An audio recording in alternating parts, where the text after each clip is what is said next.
তো আজকে আমি ভাইদেরকে উদ্দেশ্য করে ভিডিওটি দিচ্ছি। তো আপনারা মনোযোগ এবং ধৈর্য সহকারে আমার এই ভিডিওটি দেখবেন। তো আজকে আমি যে বিষয়টি নিয়ে আলোচনা করব সেই বিষয়টি হচ্ছে অত্যন্ত গুরুত্বপূর্ণ বা 12টি বিষয়। তো আপনারা মনোযোগ এবং ধৈর্য সহকারে ভিডিওটি দেখার অনুরোধ রইল। তো কথা না বাড়িয়ে চলে যাচ্ছে আজকের মূল আলোচনা। তো আজকের আলোচনাটি হচ্ছে নারী যৌনতা বুঝে নেবেন কিভাবে 12টি ইশারার মাধ্যমে। নারীর মনের রহস্য উদ্ধার করতে পারেনি আচ্ছা মনোরসী। তো তারা কে চায়? পুরুষের জানা কাম্য নয়। ফলে নারীর মনে যৌনতা নিয়ে কে ধারণা, ইচ্ছে অনিচ্ছে জেগে ওঠে সেটাই জানা এক প্রকার দুষ্কর। তাই মুশকিল আসানের কয়েকটি টিপস দিলাম, জেনে নিন নারী কিছু যৌন ইশারা। তো প্রথম ইশারাটি হচ্ছে নারীর মনে যৌনতা জাগলে যে বারবার তার পছন্দের পুরুষকে ছোঁয়ার চেষ্টা করে। আবারও বলছি, নারীর মনে যৌনতা জাগলে যে বারবার তার পছন্দের পুরুষকে ছোঁয়ার ইচ্ছে জাগে। তো 2 নম্বর ইশারাটি হচ্ছে প্রাণের পুরুষের ঠোঁটে আইসক্রিম, কফি বা অন্য কোনো খাবার লেগে থাকলে তা পরিষ্কার করে দেওয়া। তো 3 নম্বর ইশারাটি হচ্ছে খুব অন্তরঙ্গ হয়ে গায়ে ঘেঁষে বসার চেষ্টা করে। 4 নাম্বার, তো আপনারা যে যেখান থেকে আমার এই ভিডিওটি দেখছেন অবশ্যই মনোযোগ সহকারে দেখবেন। তো 4 নম্বর ইশারাটি হচ্ছে বাইকের পেছনে বসে প্রাণের পুরুষকে চাপটে ধরা। তো 5 নম্বর ইশারাটি হচ্ছে খুব উত্তেজক কোনো পোশাক পরে হাজির হয় এবং পুরুষের সামনে। তো 6 নম্বর ইশারাটি হচ্ছে কথা বলতে বলতে পুরুষের চুলে আঙুল দিয়ে বিলি কেটে দেওয়া। তো 7 নম্বর ইশারাগুলো হচ্ছে যৌনতা নিয়ে সরাসরি কিছু প্রকাশ না করতে পারলে সেও সংক্রান্ত আলোচনা করে পছন্দের পুরুষের সঙ্গে। 8 নম্বর ইশারাটি হচ্ছে এতটা খোলাখুলি না হলেও 2 রকম মনে হয় এমন কথা বলে। তো 9 নম্বর ইশারাটি হচ্ছে বারবার গালে হাত বা কপালে চুমু খাও।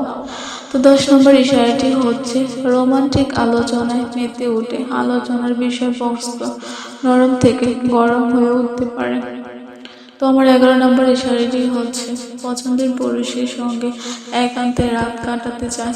12 নম্বর ইশারাটি হচ্ছে আমার সর্বশেষ ইশারাটি হচ্ছে পুরুষের পোশাক চেহারা নিয়ে বারবার প্রশংসা করে। তো নারীদের জন্য ইচ্ছা কত বছর বয়স পর্যন্ত স্থায়ী হয়? তো এখানে আমি যে বিষয়টি আলোচনা করবো সেটিও কিন্তু অত্যন্ত গুরুত্বপূর্ণ একটি বিষয়। যৌনতা হলো নারী এবং পুরুষের দৈহিক মিলন এবং প্রাণী জগতের অন্যান্য পুরুষের প্রাণীর মতো নারী পুরুষের যৌনতা বাহ্যিকভাবে প্রকাশ নয়, বরং নারী পুরুষের যৌন মিলন এবং যৌনতা সংগঠিত হয় সুস্থ ও সুন্দর পরিবেশে। নারী এবং পুরুষের যৌন উত্তেজনার ধারা পৃথিবীব্যাপী একই রকম। পৃথিবীব্যাপী নারী এবং পুরুষের উভয় যৌনতার উপর গবেষণা এবং আলোচনা করা হয় ব্যাপকভাবে। আমিরা খান বিখ্যাত ক্লিন্সে ইনস্টিটিউট নারী এবং পুরুষের নারী পুরুষের যৌনতার বিভিন্ন দিক পর্যালোচনা করে। তাছাড়া পৃথিবীর আদিকাল থেকে চলে আসা একটি সংস্কৃতি হলো যৌন সংস্কৃতি। এই যৌন সংস্কৃতির প্রতিটি পুরুষ এবং নারীদের জীবনে খুব আদৃত একটি অংশ।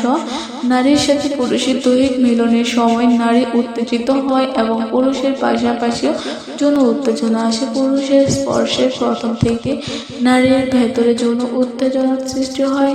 এক গ্লাস দুধ খেয়ে কিভাবে সারা রাত সহবাস করবেন? সম্মানিত ভিউয়ার্স, আসসালামু আলাইকুম। যে যেখান থেকে আমাদের ইউটিউব চ্যানেল দেখছেন আপনাদেরকে অসংখ্য ধন্যবাদ। তো বন্ধুরা, আপনাদের সামনে আজকে একটি গুরুত্বপূর্ণ বিষয় নিয়ে এসেছি। কিভাবে এক গ্লাস দুধ খেয়ে সারা রাত্র সহবাস করবেন, এই টিপস, গোপনীয় টিপসগুলো আপনারা আজকে জানতে পারবেন। আপনাদের লজ্জা নয়, জানতে হবে। শারীরিক শক্তি বৃদ্ধি এবং যৌবন ধরে রাখতে দুধের ভূমিকা অতুলনীয়। বিশেষ করে ছাগলের দুধ পুরুষের শারীরিক শক্তি বৃদ্ধিতে অসাধারণ ভূমিকা রাখে। এর রহস্য হলো এই যে দুধ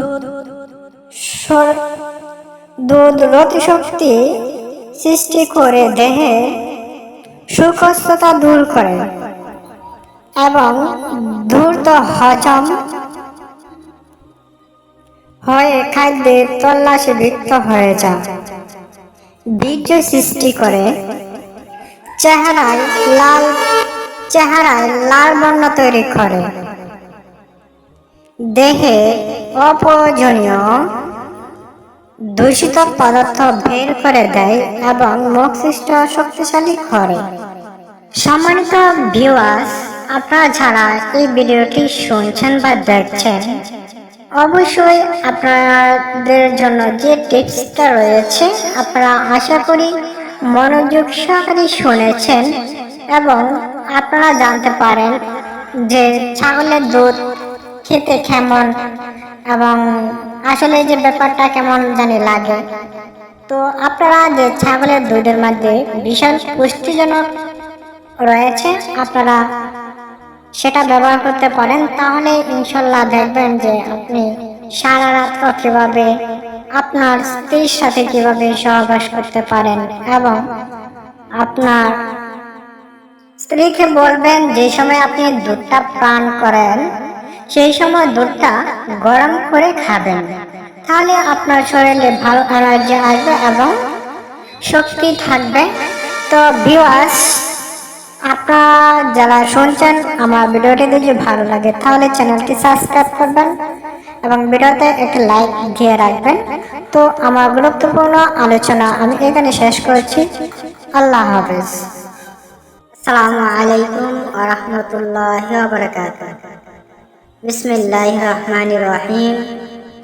সম্মানিত মুসল্লিয়ান কিরাম ও আমার পর্দার আড়ালের মা ও বোনেরা, আমি আজকে অত্যন্ত গুরুত্বপূর্ণ বিষয় নিয়ে আলোচনা করব। আপনারা যে থাম্বনেলে যে বিষয়টা দেখতে পেরেছেন, বিষয়টা অনেকটা গুরুত্বপূর্ণ বিষয়, বিশেষ করে যুবক ও যুবতী ভাই বোনদের জন্য অনেক গুরুত্বপূর্ণ এই আলোচনাটি। সুতরাং ভিডিওটি স্কিপ না করে পুরোপুরি ভিডিওটি দেখতে থাকুন। তো বন্ধুরা, চলুন আমরা ভিডিওটি শুরু করি। বিয়ের পরে স্বামী স্ত্রী সহবাস একটি সাধারণ বিষয়। স্বামী স্ত্রী সহবাসের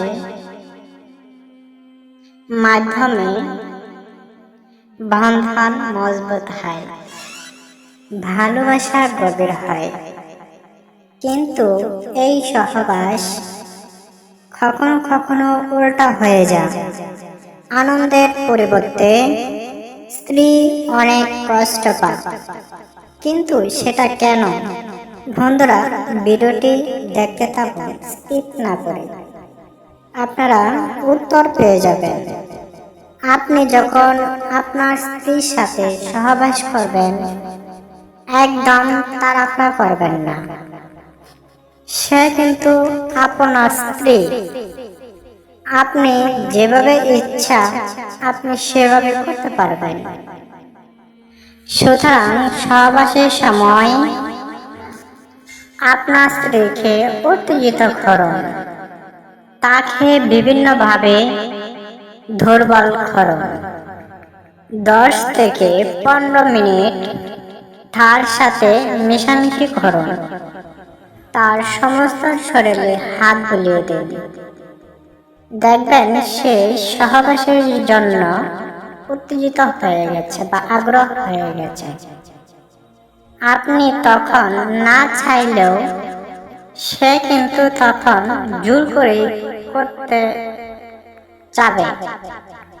তখন আপনি বুঝবেন এখন করার সময় হয়েছে, তখনই আপনি সহবাস করবেন। এভাবে সহবাস করলে স্ত্রী কোনো ব্যথা পাবে না। সহবাসে তাড়াহুড়া করলেই, প্রস্তুতি না নিয়ে উল্টাপাল্টা সহবাস করলেই স্ত্রীরা ব্যথা পায়।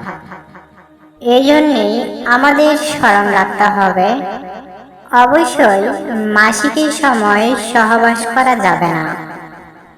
এই সময় সহবাস করলে স্ত্রীরা প্রচুর ব্যথা পায় এবং এটা কবিরা গুনাহ।